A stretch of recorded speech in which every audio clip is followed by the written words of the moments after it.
जय गुरु जी। शुक्राना गुरु जी। ओम नमः शिवाय। शिव जी सदा सहाय। ओम नमः शिवाय। गुरु जी सदा सहाय। संगत जी, आइए आज का पाठ बहुत ही प्यारे भजन से शुरू करते हैं। गुरु जी के मंत्र जाप से तो हमारा शुरुआत होती होती है, लेकिन आज हम भजन से भी करेंगे। भजन बहुत ही प्यारा है, आप लोगों ने सब ने सुना है, बहुत बार सुना है। हो सानू पता बदल तू सकदा ਏ ਸਾਡੇ ਮੱਥੇ ਦੀਆਂ ਲਕੀਰਾਂ ਨੂੰ ਕਰ ਕਿਰਪਾ ਮਹਿਰਾਂ ਦੇ ਸਾਈਆਂ ਕਟ ਦੁੱਖਾਂ ਦੀਆਂ ਜੰਜੀਰਾਂ ਨੂੰ ਹਾਂ ਸਾਨੂੰ ਪਤਾ ਬਦਲ ਤੂੰ ਸਕਦਾ ਏ ਸਾਡੇ ਹੱਥਾਂ ਦੀਆਂ ਲਕੀਰਾਂ ਨੂੰ ਹੋ ਸਾਡੇ ਮੱਥੇ ਦੀਆਂ ਲਕੀਰਾਂ ਨੂੰ। जय गुरु जी। शुक्राना गुरु जी। संगत जी, सिर्फ एक बात अपने मुंह पे रखिए, जो कर रहा है मेरा सतगुरु कर रहा है, जो होएगा मेरे सतगुरु की मर्जी दे नाल होएगा, जो होना है सतगुरु जी की मर्जी के नाल होना है, जो हो चुका है सतगुरु की मर्जी के नाल हुआ है, और जो चल रहा है वो भी सतगुरु की मर्जी के नाल चल रहा है। संगत जी, गुरु के हवे दास बन जाओ। जो मैंने कहा था लास्ट कल के पाठ में कहा था कि 21 दिन तक सुबह 4 बजे उठ के अमृत वेला कर लो, 24वें दिन आपकी मुराद और अरदास पूरी होगी। जय गुरु जी। शुक्राना गुरु जी। आइए पाठ को शुरू करते हैं गुरु मंत्र जाप के साथ। ओम नमः शिवाय। शिव जी सदा सहाय। ओम नमः शिवाय। गुरु जी सदा सहाय। जय गुरु जी। जय गुरु जी। स्वयं भुव मनु और शत्रुपा की ऋषियों की तथा दक्ष कन्याओं की संतानों का वर्णन तथा सती और शिव की महत्ता का प्रतिपादन।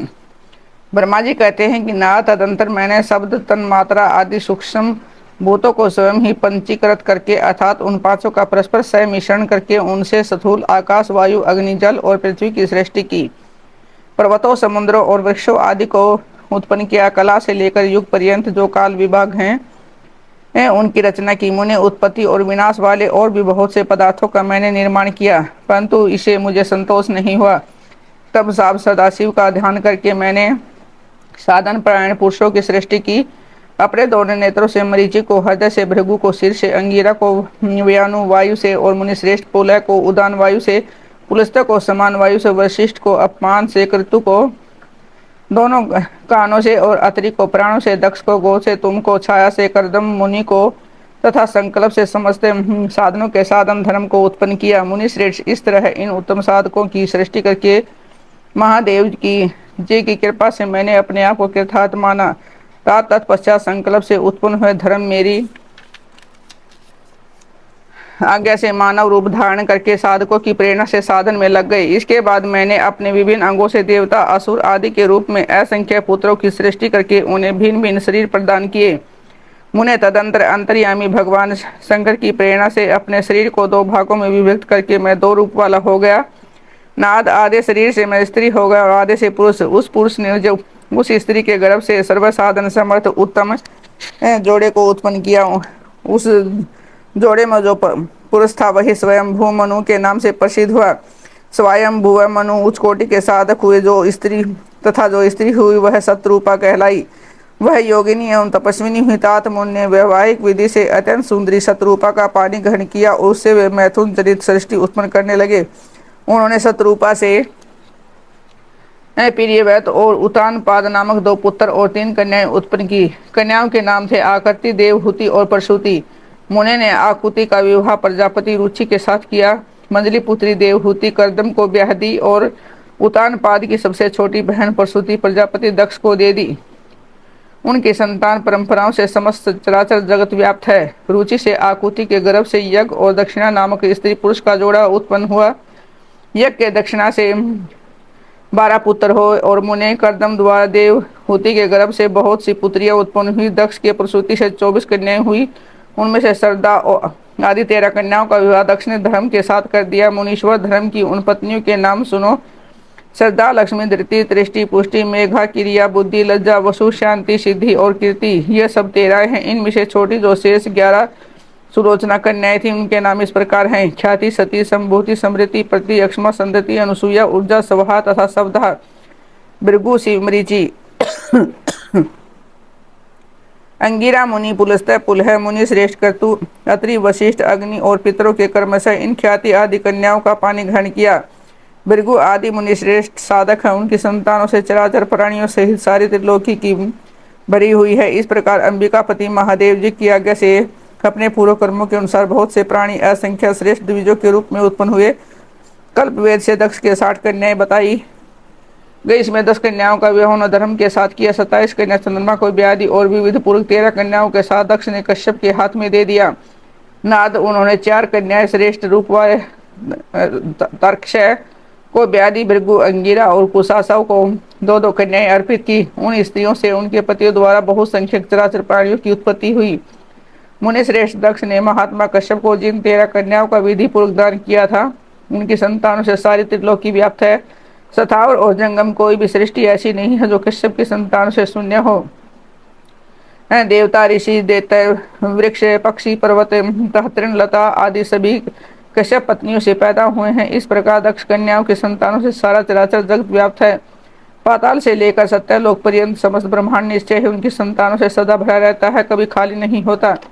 इस तरह भगवान शंकर की आज्ञा से ब्रह्मा जी ने भली भांति सृष्टि की। पूर्व काल में सर्वव्यापी शंभु जी ने तपस्या के लिए प्रकट किया था तथा रुद्र देव ने त्रिशूल के अग्रभाग पर रखकर इनकी सदा रक्षा की है। वे ही सती देवी लोकहित का कार्य संपादित करने के लिए दक्ष से प्रकट हुई थी। उन्होंने भक्तों के द्वारा ही अनेक लीलाएं की। इस प्रकार देवी शिवा ही सती होकर भगवान शंकर से ब्याही गई, किंतु पिता के यज्ञ में पति का अपमान देखकर उन्होंने अपने शरीर को त्याग दिया और फिर उसे ग्रहण नहीं किया। वे अपने परम पद को प्राप्त हो गई। फिर देवताओं की प्रार्थना से ही वे शिवा पार्वती रूप में प्रकट हुई और बड़ी भारी तपस्या करके पुनः भगवान शिव को उन्होंने प्राप्त कर लिया। मुनीश्वर इस जगत में उनके अनेक नाम प्रसिद्ध हुए। उन्हें कालिका, चंडिका, भद्रा, चामुंडा, बीजा, जया, जयंती, भद्रकाली, दुर्गा, भगवती, कामाख्या, कामदा, अम्बा, मृडानी और सर्वमंगला आदि अनेक नाम हैं जो भोग और मोक्ष देने वाले हैं। ये सभी नाम अनेक गुण और कर्मों के अनुसार है। मुनि श्रेष्ठ नाथ, इस प्रकार मैंने सृष्टि कर्म का तुमसे वर्णन किया है। ब्रह्मांड का यह सारा भाग भगवान शिव की आज्ञा से मेरे द्वारा रचा गया है। भगवान शिव को परब्रह्म परमात्मा कहा गया है। मैं विष्णु तथा रुद्र ये 3 देवता गुण भेद से उन्हीं के रूप बतलाए गए हैं। वे मनोरम शिवलोक में शिवा के साथ हैं, सब संत विहार करते हैं। भगवान शिव स्वतंत्र परमात्मा है, निर्गुण और सगुण भी वे ही हैं। जगदत्त कुमार को भगवान शिव की कृपा से कुबेर पद की प्राप्ति था। उनकी भगवान शिव के साथ मैत्री। सूत जी कहते हैं कि मुनीश्वर ब्रह्मा जी की यह बात सुनकर नारद जी ने विनय पूर्वक उन्हें प्रणाम किया और पुनः पूछा, भगवत्सल भगवान शंकर कैलाश पर्वत पर कब गए और महात्मा कुबेर के साथ उनकी मैत्री कब हुई? परिपूर्ण मंगल विग्रह महादेव जी ने क्या किया है, सब मुझे बताइए। इसे सुनने के लिए मेरे मन में बड़ा कौतूहल है। ब्रह्मा जी ने कहा कि ना सुनो, चंद्र मौर्य भगवान शंकर के चरित्र का वर्णन करता हूँ। वे कैसे कैलाश पर्वत पर गए और कुबेर की उनके साथ किस तरह मैत्री हुई, यह सब सुनाता हूँ। काम्पिला नगर में जगदत्त नाम से प्रसिद्ध एक ब्राह्मण रहते थे जो बड़े सदाचारी थे। उनके एक पुत्र हुआ जिनका नाम गुण निधि था। वह बड़ा ही दुराचारी और जुआरी हो गया था। पिता ने अपने उस पुत्र को त्याग दिया। वह घर से निकल गया और कई दिनों तक भूखा भटकता रहा। एक दिन वह नैवेद्य चुराने की इच्छा से एक शिव मंदिर में गया। वहां उसने अपने वस्त्र को जलाकर उजाला किया, यह मानो उसके द्वारा भगवान शिव के लिए दीपदान किया गया। तत्पश्चात वह चोरी में पकड़ा गया और उसे प्राणदंड मिला। अपने कुकर्मों के कारण वह यमदूतों द्वारा बांधा गया। इतने में ही भगवान शंकर के पार्षद वहां आ पहुंचे। उन्होंने उसे बंधन से छुड़ा दिया। शिव गुणों के संग से उसका हृदय शुद्ध हो गया था। अतः वह उन्हीं के साथ तत्काल शिवलोक में चला गया। वहां सारे दिव्य भोगों का उपभोग करके उमा महेश्वर का सेवन करके कालांतर में वह कलिंगराज अरिंदम का पुत्र हुआ। वहां उसका नाम था दम। वह निरंतर भगवान शिव की सेवा में लगा रहता था। बालक होने पर भी वह दूसरे बालकों के साथ शिव का भजन किया करता था। वह क्रमशः युवावस्था को प्राप्त हुआ और पिता के परलोक गमन के पश्चात राज सिंहासन पर बैठा। राजा दम बड़ी प्रसन्नता के साथ सब और शिव धर्मों का प्रचार करने लगा। भूपाल दम का दमन करना दूसरों के लिए सर्वथा कठिन था। ब्राह्मण समस्त शिवालयों में दीपदान करने के अतिरिक्त वे दूसरे किसी धर्म को नहीं जानते थे। उन्होंने अपने राज्य में रहने वाले समस्त ग्रामाध्यक्षों को बुलाकर यह कह दी कि शिव मंदिर में दीपदान करना सबके लिए अनिवार्य होगा। जिस जिस ग्रामाध्यक्ष के गांव के पास जितने भी शिवालय हों वहाँ वहाँ बिना कोई विचार किए सदा दीप जलाना चाहिए। आजीवन इसी धर्म का पालन करने के लिए राजा दमन ने बहुत बड़ी धर्म संपत्ति का संचय कर लिया। फिर वे काल धर्म के अधीन हो गए। दीपदान की वासना से युक्त होने के कारण उन्होंने शिवालय में बहुत से दीप जलवाए। उनके फलस्वरूप जन्मांतर में वे रत्नमय दीपों की प्रभा के आश्रय हो अलकापुरी के स्वामी हुए। इस प्रकार भगवान शिव के लिए किया हुआ थोड़ा सा भी पूजन या आराधन समय अनुसार महान फल देता है। ऐसा जानकर उत्तम सुख की इच्छा रखने वाले लोगों को शिव का पूजन अवश्य करना चाहिए। वह दीक्षित का पुत्र हो जो सदा सब प्रकार के अधर्मों में ही रचा पचा रहता है। देव योग है। शिवालय में धन चुराने के लिए गया। उसने सर्वार्थवश अपने कपड़े को दीपक की बत्ती बनाकर उसके प्रकाश से शिवलिंग के ऊपर का अंधेरा दूर कर दिया। इस सत्कर्म के फलस्वरूप वह कलिंग देश का राजा हुआ और धर्म में उसका अनुराग हो गया। फिर दीप की वासना का उदय होने से शिवालय में भी दीप जलवाकर उसने यह दिक्पाल का पद पा लिया। मुनीश्वर देखो तो सही, कहाँ उसका वह कर्म और कहाँ यह दिक्पाल की पदवी जिसका यह मानव धर्मा प्राणी ये इस समय यहाँ उपभोग कर रहा है। तात यह तो उसके ऊपर शिव के संतुष्ट होने की बात बताई है। अब एकचित होकर यह सुनो कि किस प्रकार सदा के लिए उसकी भगवान शिव के साथ मित्रता हो गई। मैं इस प्रसंग का तुमसे वर्णन करता हूँ। नाद पहले के पाद कल्प की बात है कि मुझ ब्रह्मा के मानस पुत्र पुलस्त्य से विश्रवा का जन्म हुआ और विश्रवा के पुत्र वैश्रवण हुए। उन्होंने पूर्व काल में अत्यंत उग्र तपस्या के द्वारा त्रिनेत्रधारी महादेव जी की आराधना करके विश्वकर्मा की बनाई हुई इस अलकापुरी का उपभोग किया। जब वह कल्प व्यतीत हो गया तो मेघवाहन कल्प आरंभ हुआ। उस समय यह जगदत्त का पुत्र जो प्रकाश का दान करने वाला था कुबेर के रूप में अत्यंत दुस्सह तपस्या करने लगा। दीपदान माता से मिलने वाली शिव भक्ति के प्रभाव को जानकर वह शिव की चित्त पर काशीपुरी में गया और अपने चित्त रूपी रत्नमय प्रदीपों से 11 रुद्रों को उद्बोधित करके अनन्य भक्त एवं स्नेह से संपन्न हो वह तन्मयता पूर्वक शिव के ध्यान में मगन हो निश्चल भाव से बैठ गया। जो शिव की एकता का महान पात्र है, तप रूपी अग्नि से बड़ा हुआ है। काम क्रोध आदि महान विघ्न रूपी पतंगों के आघात से शून्य है। प्राण निरोध रूपी वायु शून्य स्थान में निश्चल भाव से प्रकाशित है। निर्मल दृष्टि के कारण स्वरूप से ही निर्मल है तथा सद्भाव रूपी पुरुषों से जिसकी पूजा की गई है। ऐसे शिवलिंग की प्रतिष्ठा करके वह तब तक तपस्या में लगा है जब तक उसके शरीर में केवल अस्थि और चर्म मात्र ही अवशिष्ट नहीं रह गए। इस प्रकार उसने 10,000 वर्षों तक तपस्या की। तदंतर विशालाक्षी पार्वती देवी के साथ भगवान विश्वनाथ कुबेर के पास आए। उन्होंने प्रसन्नचित से अलकापति की ओर देखा। वे शिवलिंग में अपने मन को एकाग्र करके ठूठे काठ की बाती शिथिर भाव से बैठे थे।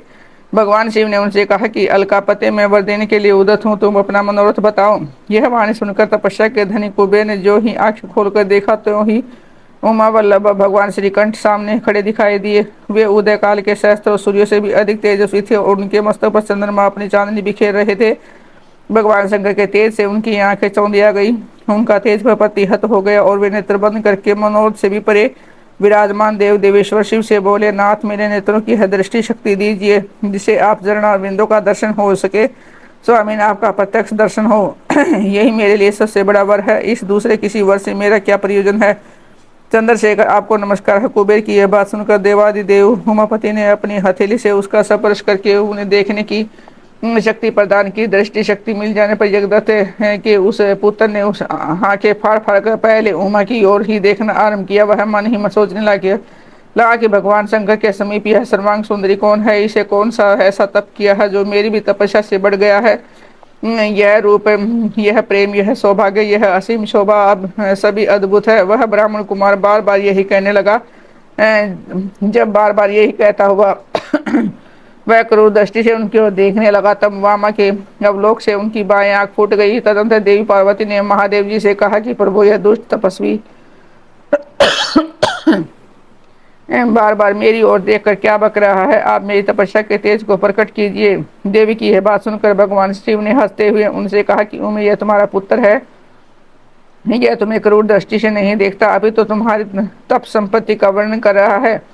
देवी से ऐसा करके भगवान शिव पुनः उस ब्राह्मण कुमार से बोले, वत्स मैं तुम्हारी तपस्या से संतुष्ट तुम्हें वर देता हूँ। तुम निधियों के स्वामी और गुहों के राजा हो।